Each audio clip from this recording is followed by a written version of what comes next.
Nak motor santai-santai, jangan cakap Ida tak payung tau. Salah nak payung lah ni. RT1 daripada W Motor. Motor santai, selesa, selamat. Abang kena layan video ni sampai habis.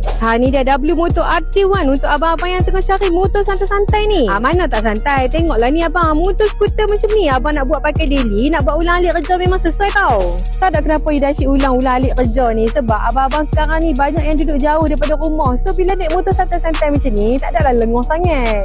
Maksud Ida ulang alik kerja. Kalau yang rumah bini pertama, bini kedua jauh tu pun selesai juga kalau nak naik motor ni.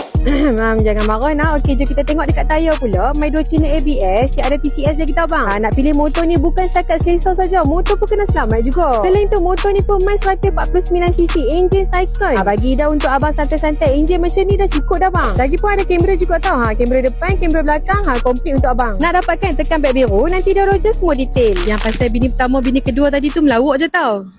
Memang ada.